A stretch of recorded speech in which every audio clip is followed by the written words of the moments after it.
Hello दोस्तों, आज हम पढ़ेंगे बीएड बीएड की जो डायरी है, जिसका नाम है हमारा पाठ्य सहगामी गतिविधियां एवं शिक्षण मूल्यांकन को आज हम देखेंगे कि किस प्रकार से क्या है क्या नहीं है, इसको कैसे करते हैं कैसे नहीं करते हैं, तो इसके बारे में देखते हैं। तो स्टार्ट करते हैं हम। बीएड सेकेंड ईयर की है, द्वितीय वर्ष की।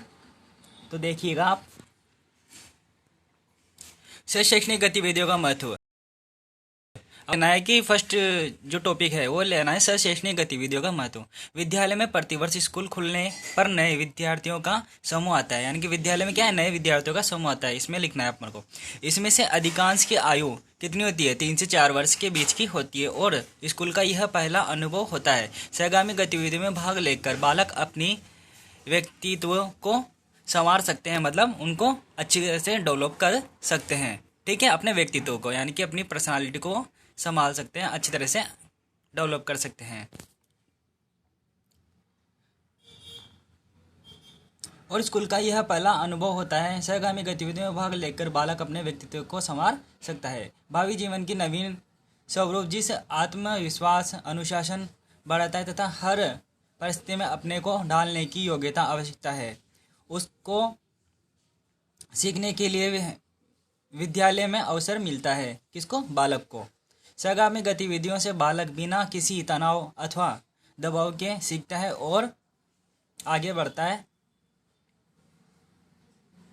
यही कच्ची मिट्टी से बालक, जैसे कि कच्ची मिट्टी से बालक अपने अनुभव में सीखता हुआ कब एक बड़ा शिल्पकार, इंजीनियर, कलाकार बन जाता है पता ही नहीं चलता। केवल सूचनाओं का संग्रहण करके आज कोई बुद्धिमान नहीं बन सकता। इसके लिए सजगता, संवेदनाशीलता आवश्यक है, जिसका विकास यह शैक्षणिक सह गतिविधियों क्रियाओं करती है। इसलिए हर शिक्षक को अपना महत्व समझकर प्रेरणा देनी चाहिए, जिससे बच्चे व्यस्त रहें तथा एक नई सोच लेकर उन सभी में असामाजिक तत्वों से, प्रतिकूल वातावरण से अपने को दूर रखता हुआ एक सुंदर समाज में निर्माण में सहायक हो और स्वयं एक आदर्श नागरिक बने।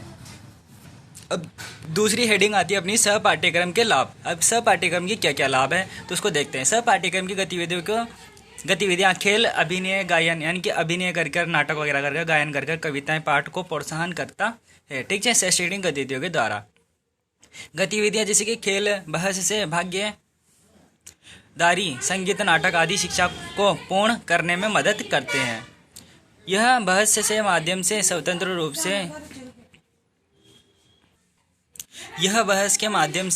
रूप से खुद को अभिव्यक्त करने के लिए, यानी कि खुद को प्रस्तुत करने के लिए छात्रों को सक्षम बनाती है। खेल बच्चों को फिट व ऊर्जावान बनाने में मदद करता है। खेल जैसी गतिविधियां स्वतंत्र प्रतिस्पर्धा की भावना विकसित करने के लिए मदद करती है। यह गतिविधियां बताती है कि किसी भी काम को संगठित रूप से कैसे करना है, कौशल विकास किया जाए, सहयोग और विभिन्न परिस्थितियों में सक्षम कैसे रखा जाए। यह सामाजिककरण, आत्म पहचान और आत्म मूल्यांकन का अवसर प्रदान करती है। यह निर्णय लेने में सक्षम बनाती है। यह अपने पन की भावना विकसित करने में मदद करती है।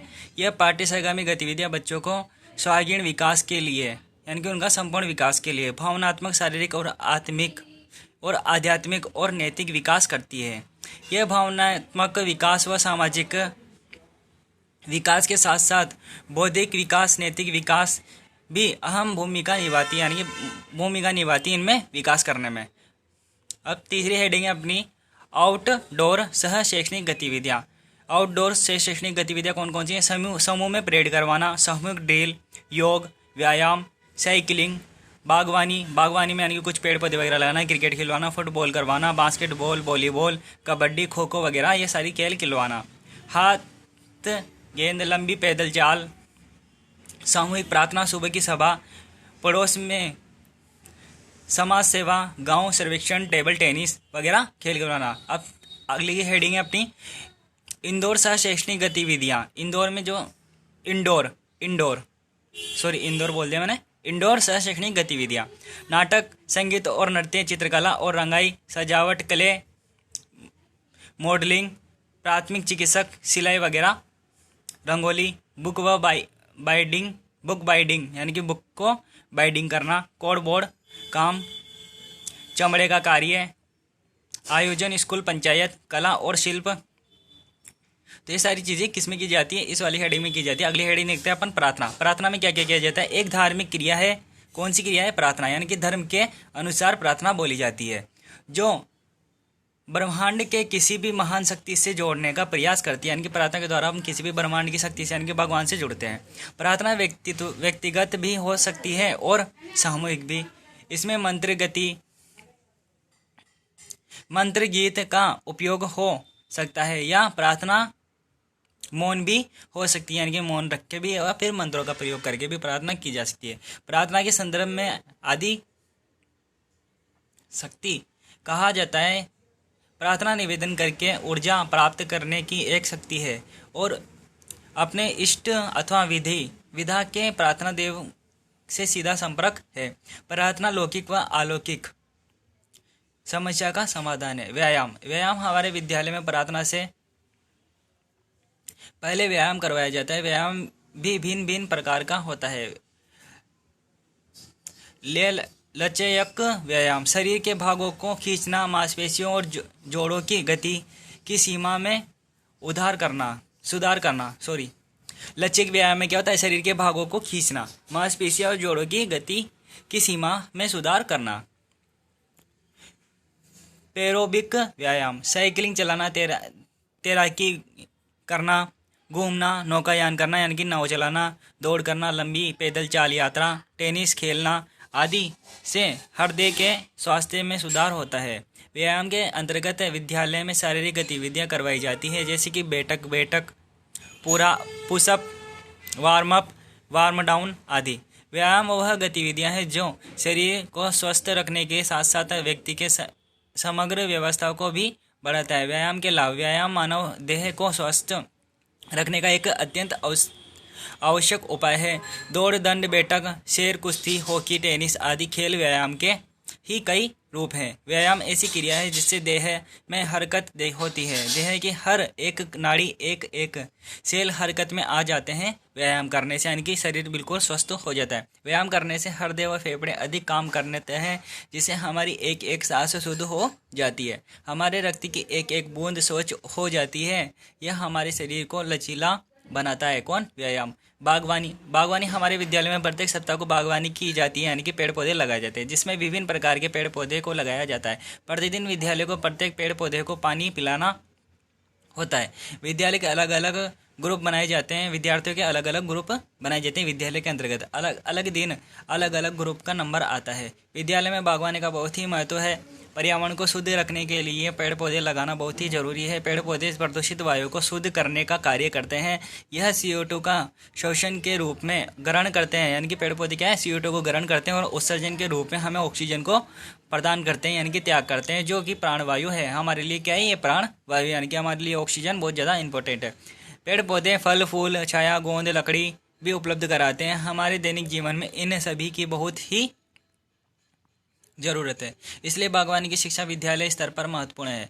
क्रिकेट, विद्यालय में क्रिकेट का अपना अलग ही महत्व है। सप्ताह में एक दिन क्रिकेट खेला जाता है। इसको लेकर छात्रों में उत्सुकता बनी रहती है। क्रिकेट खेलने से छात्रों में एकाग्रता का विकास होता है तथा शरीर जोशीला व तुरंत निर्णय लेने में सक्षम होता है। विद्यालय की क्रिकेट टीम कई विद्यालयों की टीम के साथ खेलती व जीत हासिल करती है। कई बार विद्यालय में खेल टूर्नामेंट होते हैं जिसमें अपने विद्यालय की टीम महत्वपूर्ण भूमिका अदा करती है। क्रिकेट सबसे अधिक प्रचलित खेल है, जो कि इंग्लैंड द्वारा प्रचलित किया गया था। आज हमारे घर की हर गली, मोहल्ले, मॉडर्न मैदान में हर बच्चे को क्रिकेट खेलता हुआ दिखा जा सकता है। विद्यालय भी इस खेल को बहुत पसंद करते हैं और जब भी खेलने को बोला जाता है खेलते हैं। नाटक की गिनती काव्यों में होती है। काव्य दो प्रकार के माने जाते हैं, श्रव्य काव्य और दृश्य काव्य। यानी कि सुनकर जो ग्रहण किया जाता है उसे श्रव्य काव्य कहते हैं और देखकर जो ग्रहण किया जाता है उसे दृश्य काव्य कहते हैं। यानी कि सुनकर और देखकर जिस काव्य को ग्रहण किया जाता है उसे नाटक कहते हैं। इसी दृश्य काव्य का एक भेद नाटक माना जाता है। नाटक काव्य का एक रूप है जो रचना श्रवण द्वारा ही नहीं अपितु दृष्टि द्वारा भी दर्शकों के हृदय में रसानुभूति करता है, यानी कि रस को भरता है। इसे नाटक का दृश्य काव्य कहते हैं। नाटक में श्रव्य काव्य से अधिक रमणीय होते हैं। श्रव्य काव्य होने के कारण यह लोक चेतना से अपेक्षाकृत अधिक घनिष्ठ रूप से संवर्त है। नाटक शब्दावली: अभिनय प्रारंभ होने से पहले जो क्रिया होती है उसे पूर्ण रंग कहा जाता है। पूर्ण रंग के पश्चात प्रधान नट या सूत्रधार आकार सभा की प्रशंसा करते हैं। फिर नट यानी कि एक्टर, नटी यानी कि एक्टरनी, सूत्रधार इत्यादि परस्पर वार्तालाप करते हैं, जिससे खेले जाने वाले नाटक का प्रस्ताव, कवि वंश, वर्णन आदि विषय आ जाते हैं। नाटक के इस अंश को प्रस्तावना कहते हैं। वस्तु दो प्रकार की होती है: आधिकारिक वस्तु व प्रशंसिक वस्तु, जो समस्त इतिकृत का प्रधान नायक होता है।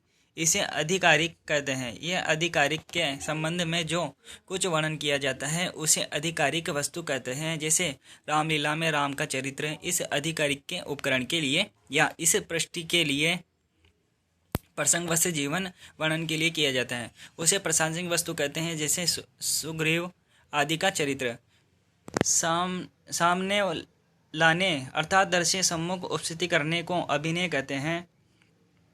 संगीत व नृत्य: सुव्यवस्थित ध्वनि जो रस की दृष्टि सृष्टि करे संगीत कहलाती है। गायन, वादन व नृत्य तीनों के समावेश को संगीत कहते हैं। संगीत एक आध्यात्मिक भारतीय संस्कृति का संदर्श है, आधार है। भारतीय संस्कृति आध्यात्म प्रधान मानी जाती है। संगीत के आध्यात्म व मोक्ष की प्राप्ति के साथ भारतीय संस्कृति के प्राण व मन शांति, योग, ध्यान, मानसिक रोग की चिकित्सा आदि विशेष लाभ होते हैं। संगीत में मन को एकाग्रता करने की एक अत्यंत प्रभावशाली शक्ति होती है। संगीत तनाव को काफ़ी हद तक कम कर देता है। नृत्य एक शारीरिक क्रिया है जो लय ताल के साथ जुड़ी जाती है। नृत्य करने वाले को अपनी शारीरिक गतिविधियों को संगीत के उतार चढ़ाव के अनुरूप ढालना पड़ता है। हमारे विद्यालय में संगीत नृत्य विद्यालय के सांस्कृतिक कार्यक्रम में होता है और साथ ही साथ स्वतंत्र दिवस व गणतंत्र दिवस पर भी विद्यालय में संगीत गाए जाते हैं और साथ में नृत्य भी किए जाते हैं। चित्रकला और रंगाई छपाई कला राज्य की प्रसिद्ध हस्तकलाओं में से एक है। रंगाई में अजरक प्रिंट, मलेरी प्रिंट आदि आते हैं। दाबो प्रिंट, सांगानेरी प्रिंट की छपाई प्रसिद्ध है। चित्रांकन हाथ से चित्र उकेरने की एक कला है। चित्रांकन हाथ से चित्र उकेरने की एक कला है। हमारे विद्यालय में बच्चों ने चित्रांकन में स्वच्छता से भरे संदेश उकेरे हैं। विद्यालय में चित्रांकन व रंगाई की अनेक प्रतियोगिताएं होती है। तो धन्यवाद दोस्तों।